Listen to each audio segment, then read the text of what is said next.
Hvala, Igor. Seveda osnovni vzgib in temeljni vzgib, ker dogodkov je kljub vsemu seveda zelo veliko, je bil to, da ustvarjamo vse skozi tudi refleksijo mesta, refleksijo okoliščin, v katerih delujemo. In zelo sem vesel, da se je dr. Igor Grdina in seveda inštitut znotraj znanstveno-raziskovalnega centra SAZU Ljubljani angažiral pri pripravi tako zanimivega, zame osebno zelo zanimivega simpozija oziroma diskusije o temi, ki mislim, da je zelo pomembna. To, kar Igor povedal, emancipacija in eliminacija, torej dva procesa, ki sta nekako neločljivo povezana v zgodovinskem toku, bojim se, da ne samo v preteklosti, ampak seveda tudi v sedanjosti, kajti zgodovina seveda ni didaktična stvar, ni didaktična panoga, je pa seveda tista veda, ki nam omogoča razumevati skozi pretekle dogodke tudi sedanje procese. Ta simpozij ni po naključju tukaj, kajti Maribor je mesto, ki se je skozi zgodovino vse od izgona Judov naprej soočalo zelo intenzivno z obema procesoma. Nenazadnje v 20. stoletju je kar trikrat, kot piše Andrej Brvar in drugi, zamenjalo svojo identiteto, pravzaprav skoraj da v celoti ali pa na radikalen način spremenilo svoj obraz in to bodi si na nacionalni osnovi, na razredni osnovi ali kakšni drugačni. In Maribor je podobno kot druga srednjeevropska ali vzhodnoevropska mesta na meji doživljalo to turbulentno usodo, kjer se je vedno neka skupina, nek pojav, nekaj se je emancipiralo, da je seveda na drugi strani se nekaj drugega pa sočasno eliminiralo. Torej, kar je za nekoga zmaga, kar je za nekoga uveljavitev, je na drugi strani seveda za drugega izguba. In zato sem posebej vesel tega simpozija, nikakor ne kot kakega mašila, ampak ravno obratno kot zelo pomembne diskusije, ki jo bomo zdaj tukaj spremljali v živo in prepričan sem kasneje, seveda vsi tisti, ki jih danes ni ali pa jih ne bo na internetu in v drugi formi, torej, in vsekakor želim zanimivo diskusijo, zanimive razprave, posebej bi pa seveda rad pozdravil naše goste iz tujine, moram reči izjemno ugledne referente in prepričan sem, da bo ta simpozij pomemben prispevek k refleksiji tega, kar nasplošno se trudimo početi skozi celotno leto. Še enkrat pa iskrena hvala dr. Igorju Grdini za cel trud in napor v tej smeri. Hvala lepa. Torej, meni je pripadla čas, da uvedem ta simpozij s temeljno zastavitvijo, predstavitvijo problematike. In svoj prispevek sem naslovil kot emancipacija brez eliminacije, ali je to možnost, ali je to samo zamisel oziroma utopija. Torej, ko je Peter Zajac leta 2004 ob izvolitvi za častnega senatorja Univerze v Ljubljani razmišljal o najpomembnejšem srednjeevropskem izumu, na to mesto ni brez tehtnega razloga postavil tolerančnega patenta Jožefa II. Jožef II., ki je v trenutku splošne predsmrtne resignacije menil, da mu je spodletelo vse, česar se je lotil, je vsaj ta oktroirani emancipacijski pravni akt le uspel uveljaviti. In zares gre v tem primeru za eno redkih novotarij, ki v prostoru vzhodno od zahoda in zahodno od vzhoda določeno epoho, tisto, ki jo najkompleksneje opisujemo s pojmom zgodna modernizacija, emblematsko, nekoliko pa tudi na ravni vsakdanjosti zaznamovala. Če bi predmarčna doba ne bila pomračena z absolutizmom, bi Biedermeier prav zaradi razširjanja tolerance v življenjski slog meščanov, ki so bili pobudniki sprememb v tedanjem svetu, lahko marsičemu veljal za njeno utelešenje. To je doba brez nacionalnega sovraštva, doba, ko gre pravzaprav vse samo naprej navzgor, tudi doba tehničnega napredka, doba, ko pride železnica, doba, ko ljudje postajajo mobilni. Biedermeier ima gotovo veliko svetlejšo podobo, kakor smo jo pač navajeni. Je pa seveda tudi absolutizem, ampak politika ni vse in vse ni politika. Tudi to je nauk Biedermeierja. Ko je po propadu Metternichovega sistema, ki je temeljil na Ordnungsdenken, prišla priložnost za njeno univerzalizacijo, so srednje Evropejci opazili, da zaostajajo za svojimi zahodnimi sosedi, ki so prisegali na tekmovalnost. In tamkaj niso imeli nobenega tolerančnega patenta. Tamkaj so imeli sicer res bliščeče razprave o toleranci, kakor Lokovo, kakor Voltairejevo, ampak zakona v tem smislu pa seveda ne. Razvrščanje se je v okviru mišljenjske matrice napredka zdelo samoumevno. Simbioza, ki je ob kompetitivnosti drugo načelo evolucije, pa je bila postavljena v oklepaj. Toleranca se je vse bolj selila v nesodobnost. Nazadnje, proti sredi 20. stoletja izvenela v poetizaciji na straneh v melanholično obarvanih barve preoblečenih romanov Jozefa Rota. Srednja Evropa se je tedaj klonila emblemom s povsem drugačnimi eliminacijskimi sporočili. V njihovem imenu storjena dejanja so pomenila višek tega novega barbarstva, ki se je uveljavilo na tleh, ki so bila poprej dodobra prepojena s civilizacijo in kulturo. 20. stoletje je gotovo stoletje novega barbarstva. Tistega, ki ima za sabo že civilizacijsko izkušnjo, tistega, ki računa z zmogljivostjo, veliko zmogljivostjo tehnike. Na prvi pogled se zdi bridka ironija, da je prostor, v katerem je bil v stoletju luči in razuma uveljavljen emancipacijski tolerančni patent, v svetovni zgodovini mnogo bolj kot z njim zaznamovan z eliminacijsko dejavnostjo Adolfa Hitlerja in drugih, bi rekel, plebiscitarnih diktatorjev, tistim, ki so jim ljudje pač pritrjevali. Če greste recimo na Google, boste Hitlerja našli približno 70 milijonih zadetkov takoj, Jožef II, pa tudi če vse izpeljanke imena dajete, mnogo manj. Doba množičnosti, ki se opoteka med kolektivizmi in korporativizmi različnih predznakov, je znala poskrbeti tudi za to, da je nemški Führer užival mnogo večjo javno podporo kot Jožef II, ki je večino stvari lahko zgolj hotel. Hitler je ob Anschlussu leta 1938 na Dunajskem Heldenplatzu zbral daleč največje število Avstrijcev v zgodovini. Josip Broz Tito, čigar režim je poskrbel za najbolj krvava meseca vse slovenske zgodovine, tistih 45 dni, maja, junija, 45, pač izgine približno 1% slovenskega prebivalstva. Ni 2 mesecev v slovenski zgodovini, kjer bi toliko ljudi pač izginilo, bilo eliminiranih, likvidiranih. In za organizacijo seveda tudi koncentracijskih taborišč s približno 90% smrtnostjo. Takšno smrtnost imajo samo nacistična uničevalna taborišča, ne koncentracijska.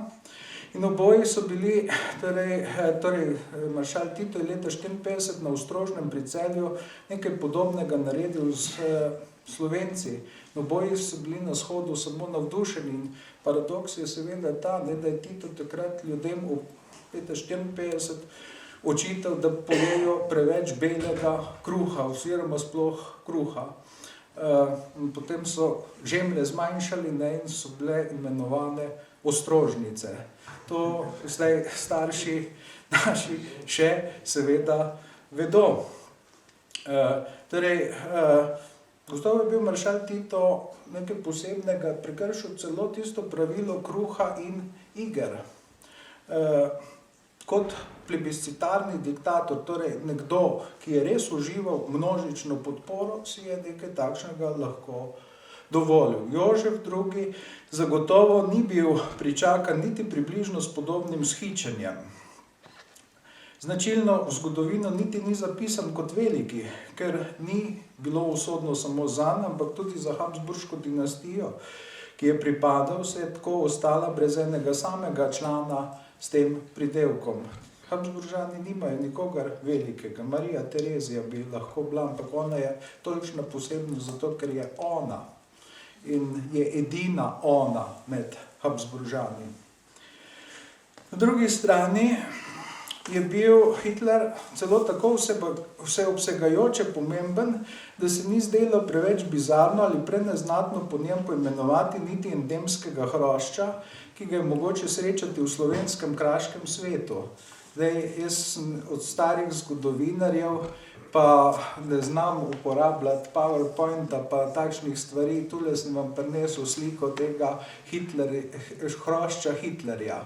Torej, Hitlerjev brezokec se imenuje. Lahko gre malo naokrog, če koga zanima tale podoba.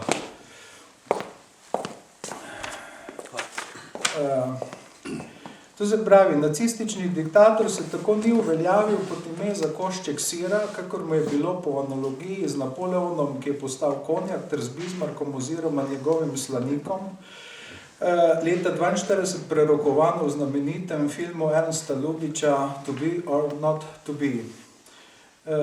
Maršal Tito je po tej plati le malo zaostajal za nemškim diktatorjem, se je dal ime Kapi, ki so jo generacije jugoslovanskih pionirjev nosile še po njegovi smrti. To je torej Titovka, v osnovi pa seveda vojaška kapa. Bila je nekakšen simbol nezaustavljivega toka skozi tekoče revolucije v Jugoslaviji. Toda, če vse skupaj premislimo še bolj natanko, popularnost nosilcev eliminacijskih zamisli v Srednji Evropi ni presenetljiva. Debata o znameniti študije Daniela Goldhagna o voljnih izvajalcih antisemitskega kompleksa Hitlerjeve politike je opozorila na možnost globinske prepojenosti in prevladujočih kulturnih konceptov z izločevalnostjo. Toda precej srdita izmenjava mnenj o tem vprašanju ni primerno poudarila paradigmatske razsežnosti eliminacionizma v civilizacijski vsakdanjosti, saj se je osredotočila na konkreten zgodovinski primer. A konvencionalne laži kulturnega človeštva, na katere že v drugi polovici 19. stoletja opozoril Max Nordau, so bile vedno in povsod polne izločevalnosti. Zanimivo pri Nemcih kot voljnih izvrševalcih Hitlerjevega antisemitskega kurza je ta, da ko so začeli nacisti izvajati svoj evtanazijski program, se je pojavilo mrmranje in so ga ustavili zaradi 2 pridih nadškofa Galena. Skratka, tisto se je zdelo absolutno nesprejemljivo, medtem ko eliminacionizem proti Judom usmerjen se pa ni zdel nekaj nemogočega. In zaradi tega ni bilo nobenega mrmranja. Tukaj v tej debati je vendarle bilo opozorjeno na neke globinske kulturno-civilizacijske sledi eliminacionizma oziroma odrinjanja oziroma izločanja. Eliminacionizem je imel v srednjeevropskem, zlasti nemškem prostoru bogato zgodovino že v epohah, ki jih je zaznamoval tridelni fevdalni red, v katerem načeloma nihče ne bi mogel biti odveč. Človeški duh je zmogel tudi v okviru organicističnega pojmovanja stvarstva, takrat, ko se človeštvo razume kot enoten organizem, kjer je slehernik kot božja kreacija imel svoj namen in ideal bivanja, torej uvajal izločevalnost. V prvem stanu evropskega fevdalizma, ki je bil zaposlen z molitvijo in zvezo s stvarnikom, so se spravili na druge in drugače verujoče in so jih imenovali heretiki. V drugem, skrbečem za red na zemlji nad nihčete vseh vrst, od sanjačev, igralcev, ki so hoteli biti nekaj drugega od tega, za kar so bili ustvarjeni, zato igralce niso pokopavali v posvečeno zemljo, ker se je štelo, kot da hočejo biti nekaj drugega, kot tisto, za kar so ustvarjeni, pa seveda razbojniki, tudi ti so bili eliminirani, v tretjem zaposlenem z ustvarjanjem materialnih možnosti življenja, pa se je s kmečkimi upori marsikje začela uveljavljati egalitaristična miselnost. popolne enakosti, ki pa se je končala z likvidacijami ne samo tistih iz drugih stanov, ampak tudi tistih, ki so mislili drugače. Celo na Slovenskem je bil 1635. leta en takšen primer umora duhovnika, ker je pač neprimerno pridigal, po mnenju kmečkih punterjev. Ko se je z vstopom evropskega sveta v modernizacijo, ki je iz priatlantskega zahoda, kjer je imela epicenter, prenašala načelno nebrzdano tekmovalnost, tempo sprememb pospešil, je postala skušnjava eliminacionizma še močnejša. Čedalje večja produkcijska zmogljivost in njena razširjenost nista povečevali dobičkov, kakor je predvideval Karl Marx, ampak ste jih v skladu s predvidevanji njegovega najglobljega ekonomističnega kritika Eugena von Böhm-Bawerka manjšala. Zato ni čudno, da je vse večji krog ljudi, konkurentov, ni bil pripravljen samo premagovati v skladu s pravili, se življenje pač ni igra, ki se konstituira z upoštevanjem pravil, ampak je stremel k temu, da bi jih onemogočil ali celo odstranil, da bi ustvaril neka nova pravila. Izločanje se je preobrazilo v vprašanje spretnosti na posameznih področjih javnega življenja, zlasti v politiki, je bilo povzdignjeno v eno izmed sredstev merjenja moči med tekmeci. V Habsburški srednji Evropi se je to pokazalo pri praktično vseh vladajočih narodih. Nemško-avstrijski liberalci, ki jih je Peter Judson duhovito označil za ekskluzivne revolucionarje, so svoj eliminacionizem uspeli pretihotapiti celo v emancipacijska ustavna načela. Temeljni zakoni iz leta 1867 so imeli konstitucionalni značaj in so bili odkrito izrabljeni za ohranjanje njihove hegemonije. Eden najvplivnejših voditeljev državnozborske levice, Ernst von Plener, je tako ob koncu aprila 1881 v Dunajskem državnem zboru povsem brez zadrege pojasnil pravo stanje srednjeevropskih stvari. Zahteva absolutne enakopravnosti je zmota, ker tako v življenju posameznika kakor narodov ni absolutne enakosti in ne nemške narodnosti v Avstriji morajo sprejeti v interesu avstrijske države neko mero, ne rečem podrejenosti, ampak priznanja izvršenih nacionalnih dejstev. Ob ustavi, ki vsem zagotavlja enakopravnost. Samo nečemu se drugače torej reče. Orwell si sredi 20. stoletja ni izmislil nič novega. Enaki in bolj enaki, v katerih je pisal živalski farmi, so v Habsburški monarhiji že obstajali. Celo do te mere, da je bila mogoča ustavna diktatura, do česar je prišlo leta 1914. Torej, en člen ustave je omogočal diktatorsko vladanje, to je bil 14. člen. Tudi zato je resnično častivredni William Ewart Gladstone mogel dejati: na celem zemljevidu sveta ni kraja, na katerega morate postaviti prst in reči, tu je Avstrija naredila nekaj dobrega.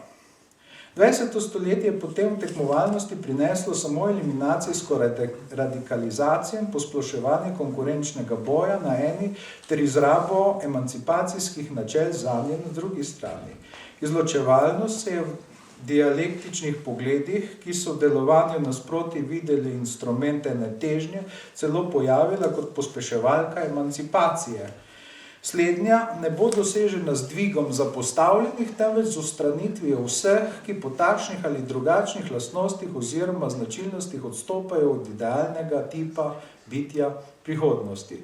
Toda vse to je bilo pogosto zamišljeno oziroma sprogramirano že poprej.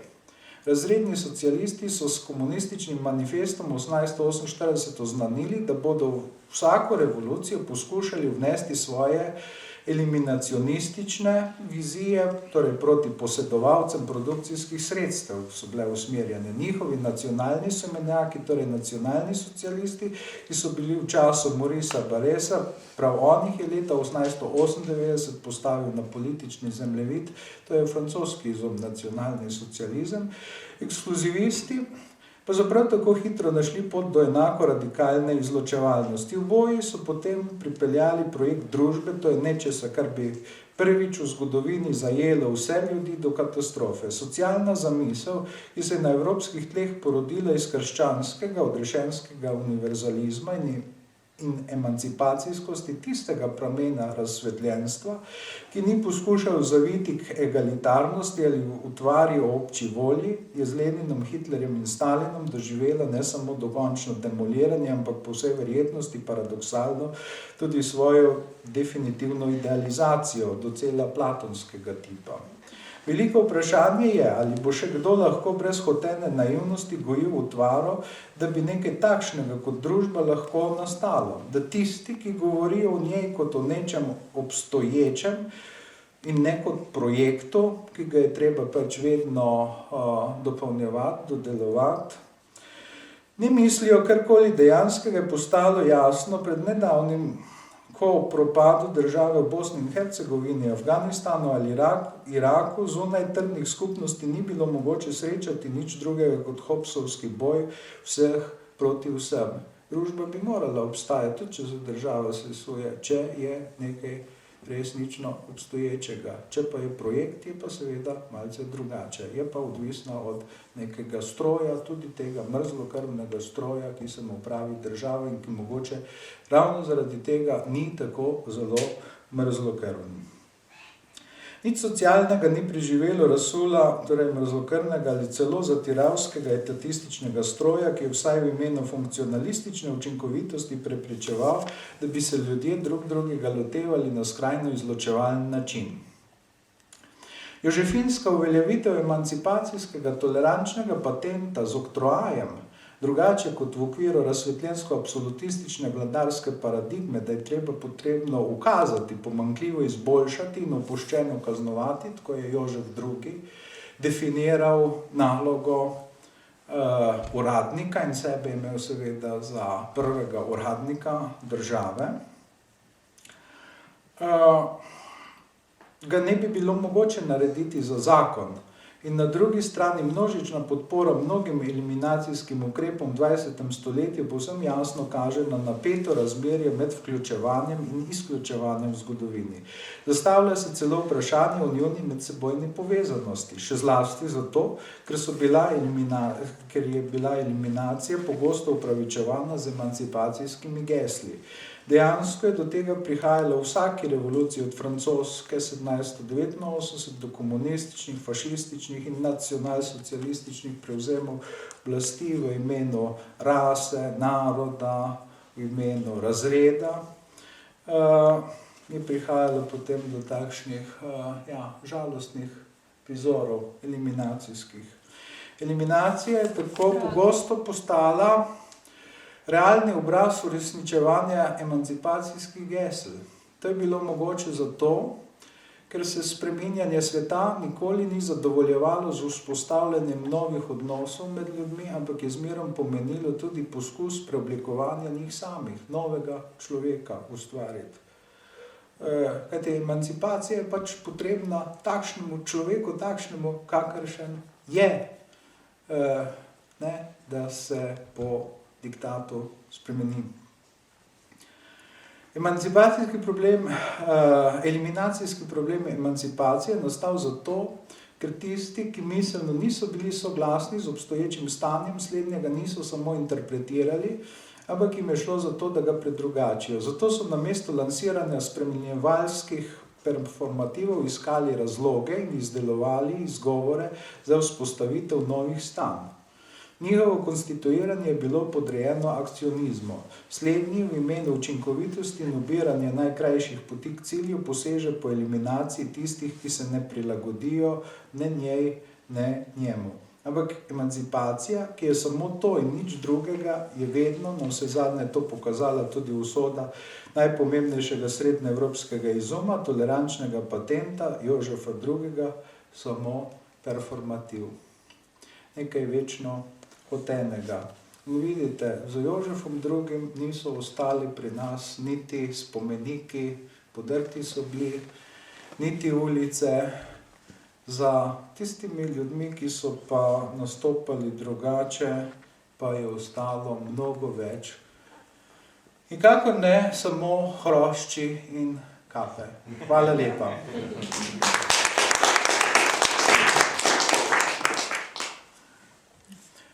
Predlagam, da bo diskusija potem skupna za več referatov. Zdaj bom povabil k besedi našega dragega gosta Korneliusa Platelisa, prvega litovskega prosvetnega ministra, torej neodvisne Litve, ki še kako zelo ve, o čem govorimo, ko govorimo o emancipaciji in eliminaciji. Kornelius Platelis je tudi seveda in je predvsem pesnik, pesnik takšne vrste, da tudi ko je bil politik, ni nehal biti pesnik. Cornelius, please. Govoril bo v angleškem jeziku, po potrebi bomo napravili na koncu seveda povzetek.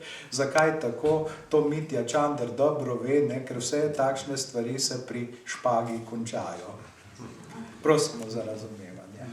Thank you, Igor. Dear colleagues, I'm not sure if I can address you this way because I'm not a historian. As Igor said, I'm an author, I'm publisher of Culture Weekly, and my occupation is a little bit different.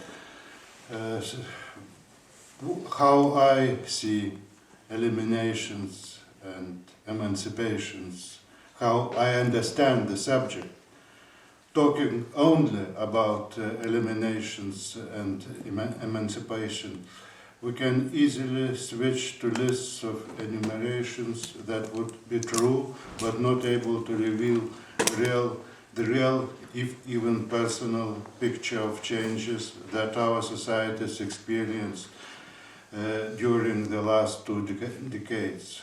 Such picture of changes that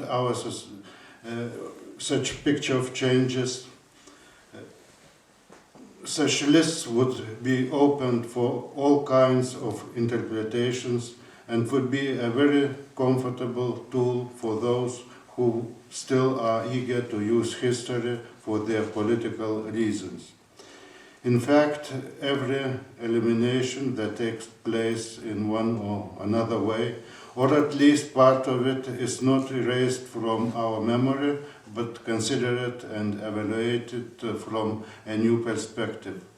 The same is with emancipations.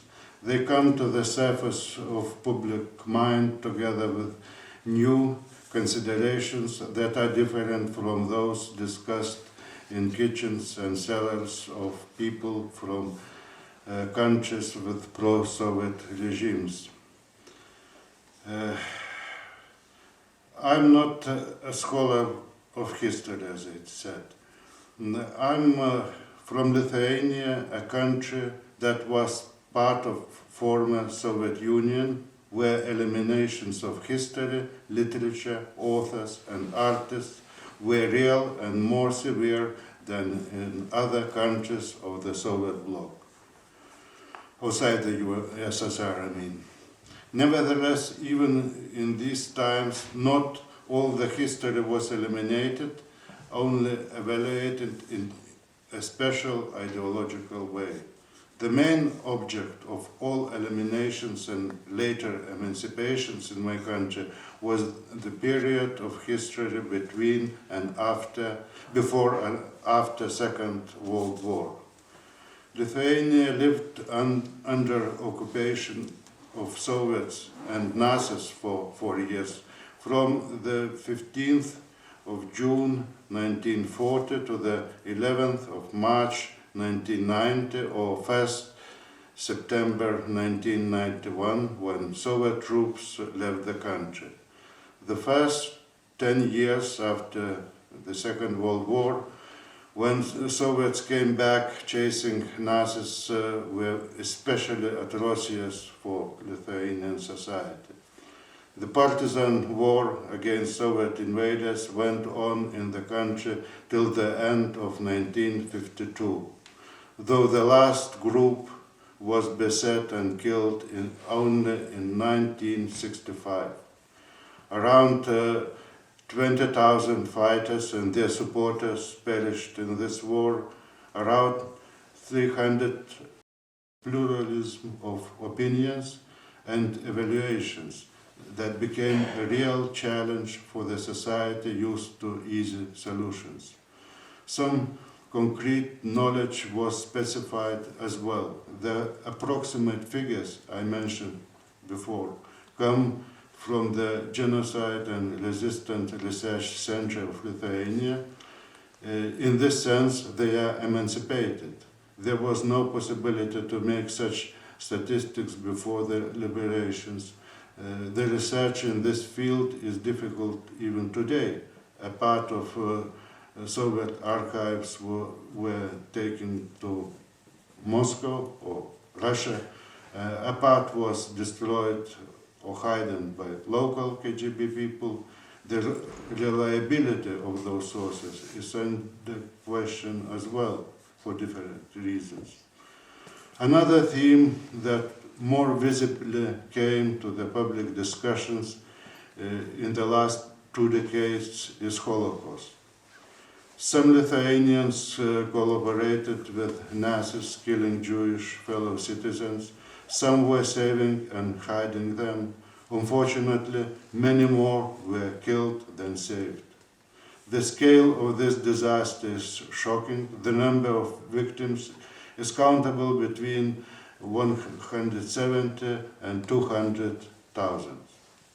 This theme was not forbidden in Soviet times, but somehow evaded. Soviets did not deny Holocaust and did not conceal Nazi mass killings, of course, but victims, according to them, were Soviet people instead of Jewish. Many Lithuanians were badly surprised facing this reality. The main thing that created conditions for all emancipations and eliminations, as I mentioned before, is freedom. Especially those who have experience of life in a totalitarian state know the value of it. But sometimes some of them get surprised. The freedom of expression is essential for a free society. It allows people to say their truth, but it allows lying as well. The free society makes efforts to protect itself from a deliberate lie, according to laws forbidding denying Holocaust, the genocide of Armenians, etc. Such laws always are in a certain conflict with freedom. According to one of Lithuanian laws, it is illegal to deny killing of armed people by Soviet troops on the 13th January 1991 in Vilnius.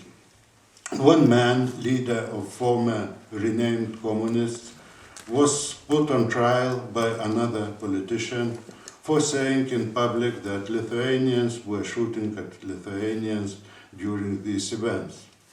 A court of the first instance absolved the man, adjudicating that he was quoting another man, a writer, who is later read and whom another court some time ago recognized guilty for the similar cause.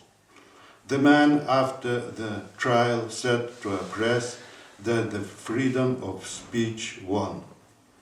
The same, only on the contrary, was said by Turkish Prime Minister when the French Parliament adopted the law on Armenian genocide. The Lithuanian society got outraged after the verdict of the court because many witnesses saw how and by whom those 14 people were killed. Thousands of injured are still suffering. Many of them are alive, as are survivors of Balkan wars after the collapse of Yugoslavia. But witnesses of the Lithuanian war after war and the deportations are dying together with witnesses of the Holocaust and those who have seen what happened in Balkans and everywhere else during and after the Second World War. Witnesses of Armenian genocide are dead already. All of them follow the same direction in history, leaving the field for historians who will be responsible for eliminations and emancipations in future. When people can use and express their opinions in a democratic state, there are always plenty of those who want to shape the opinions in order to get use of them. Public relations professionals are hired not only by profit-oriented business companies, but by public organizations and political parties as well. Their products conveyed by mass media are quite sophisticated and effective. Information wars take place under carpets. Politicians try to employ historians. Opinion makers like freedom, enjoy freedom of expression, but they are not aiming for any truth, but for effectiveness, pursuing their purposes. Sometimes it seems that there is no notion of truth anymore in a free society, only interpretations. Does something similar happen with scientific research? You know better. Nevertheless, very fragile and indefinable institutions of decency and common sense persist both in a free and totalitarian society. I do not see any other way but to rely on them. Thank you.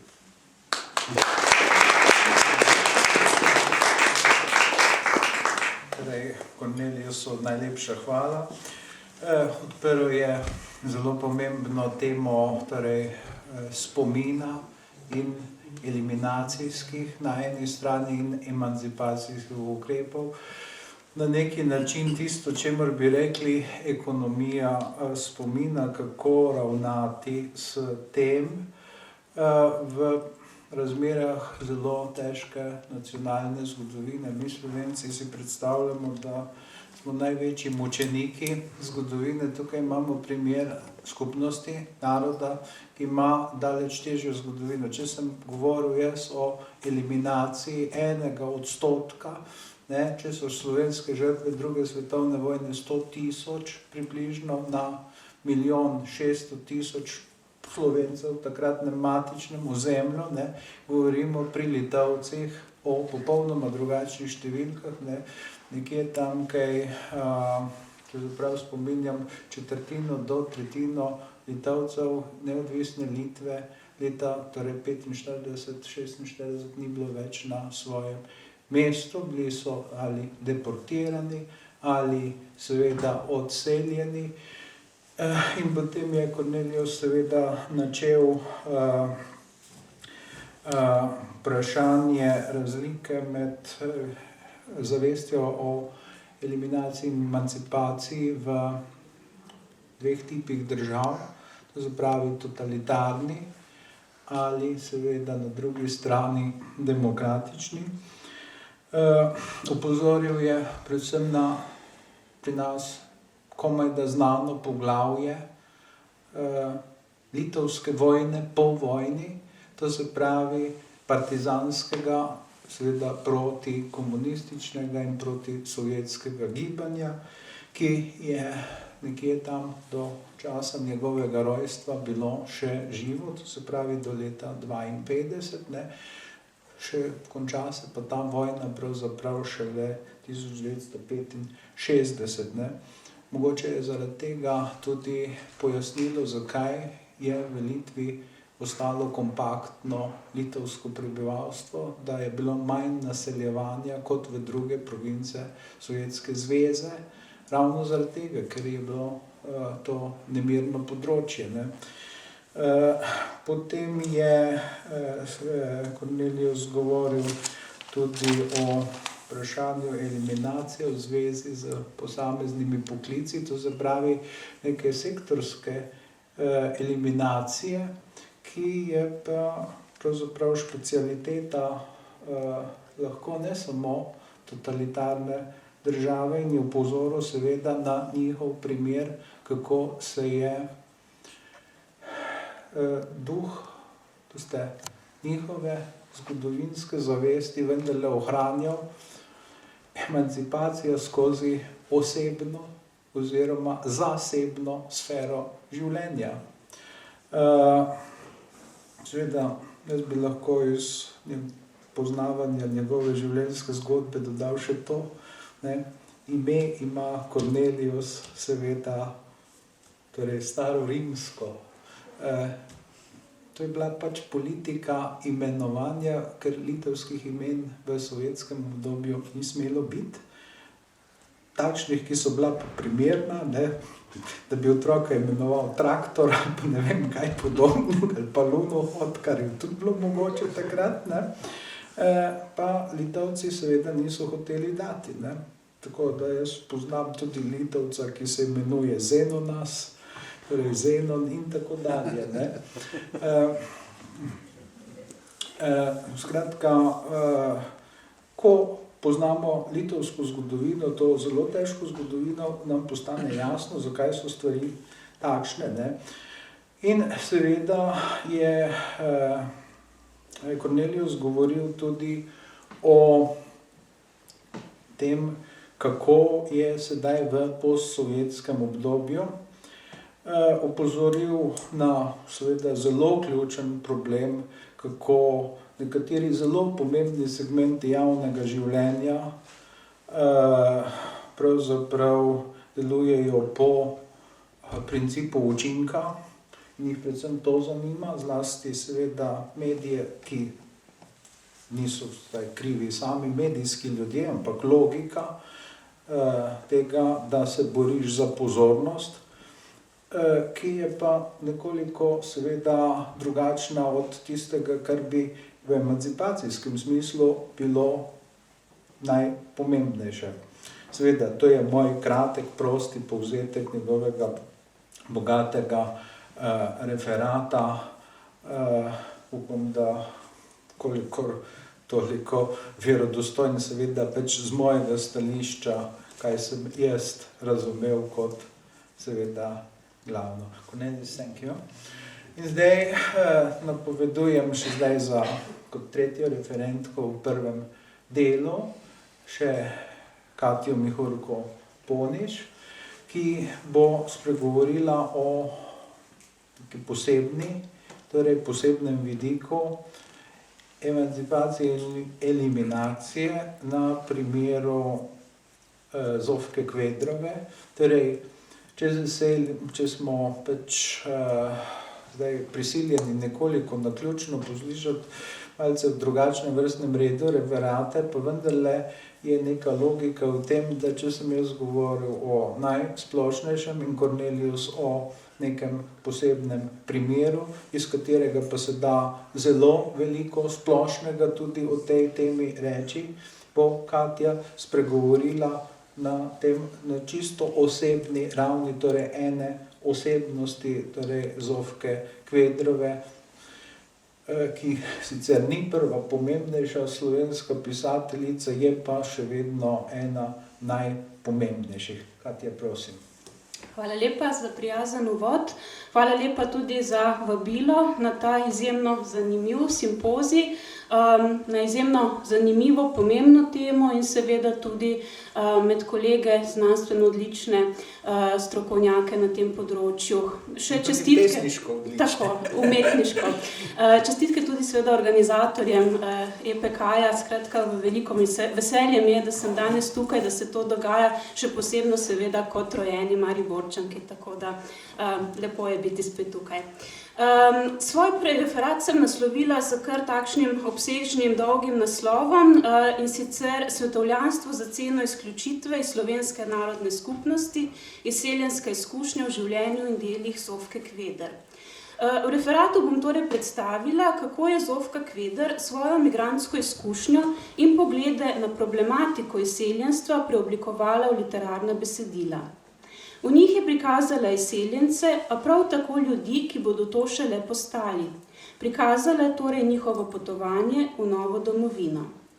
V pisateljičinem opusu so s tematiko slovenskega izseljevanja povezana naslednja besedila.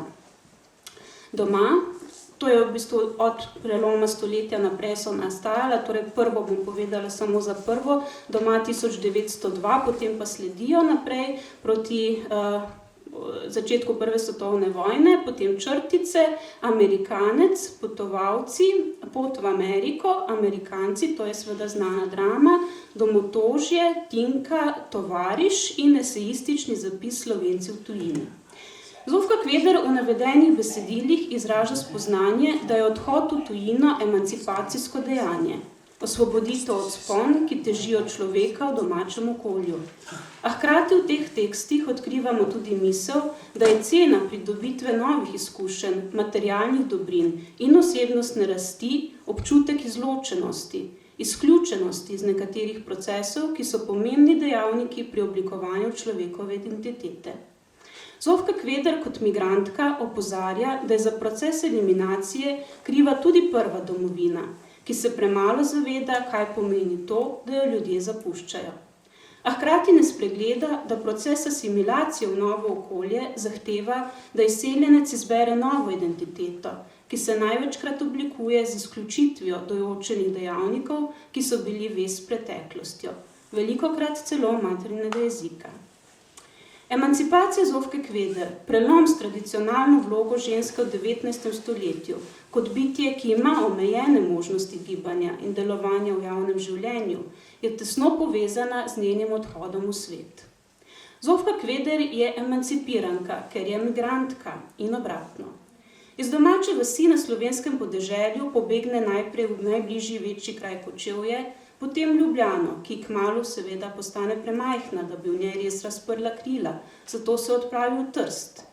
A v habsburški pristaniški metropoli ne zdrži niti 1 leto, vleče v Švico, kjer kljub pomanjkljivi izobrazbi lahko začne študirati. Toda tudi Bern in Zürich sta le postaji na njeni življenjski poti. Dober mesec preživi še v bavarski prestolnici in se nato marca 1900 končno ustali v Pragi, kjer ostane do leta 1905. Nato se z možem, hrvaškim pesnikom in zdravnikom Vladimirjem Jelovškom ter hčerko Vladošo preseli v Zagreb, kjer živi vse do svoje smrti leta 1926. Odhod v svet in neodvisno življenje v njem Zofki Kveder omogoči prav njena literarna ustvarjalnost. Ko se odpravlja v Švico, ima z goriškim založnikom Gabrščkom sklenjen dogovor, da ji bo v tujino pošiljal po obrokih honorar za prozno zbirko od sebi. To se sicer ne zgodi, a pisateljica ne obupa. Svoje tekste ponudi nemškim revijam in sistem zagotovi sredstva, ki jih potrebuje za preživetje. Srečanje s tujimi kraji, novimi znanci in prijatelji jo navdihujejo za literarna dela. Odhod v svet, zapustitev doma in doživetje svetovljanskega utripa evropskih prestolnic postanejo pogosti motivi v njeni literaturi. Zofka Kveder na prelomu stoletja in predvsem v svojem praškem obdobju slovensko književnost obogati s podobami samostojnih žensk, študentk, mladih umetnic, popotnic in sprehajalk po ulicah evropskih mest. Prvič v slovenski književnosti so ženski liki resnično v ospredju. Pisateljica poglobljeno prikazuje njihove refleksije in čustva, o katerih končno spregovorijo. Njene protagonistke niso le moškim dana, tiha, ponižna bitja ali demonične uničevalke, kakršne poznamo iz del njenih predhodnikov in sodobnikov. V tem pogledu srečanje s kozmopolitsko tujino pomeni obogatitev lastnega obzorja, razvoj literarnega talenta in uresničenje z ruralnim okoljem, ki ga idealizira, ali kakor zapiše pisateljica, dom to je vas na deželi, posebna vas med poljem in pašniki in zelenim gozdom naokrog. To je dom, hiša, ki stoji nekaj človeških vekov in vas, ki se morda celo stoletje nič ne spremeni in ljudje, ki nas poznajo in ki jih poznamo mi. Konec navedka. Vendar pisateljica kmalu razkrije, da ti ljudje niso brez napak, saj so se od Toneta popolnoma odvrnili, ko se je odločil, da bo odšel iz semenišča. Zanje odtegnitev očetove pomoči pomenila hud boj za preživetje, v katerem se je diploma vse bolj odmikala, on pa je vedno globlje tonil malodušje. Zato se mu zazdi obisk doma rešitev, v mislih si naslika prijazen sprejem, a ko se pojavi v domači hiši, spozna, da mu družina ni odpustila.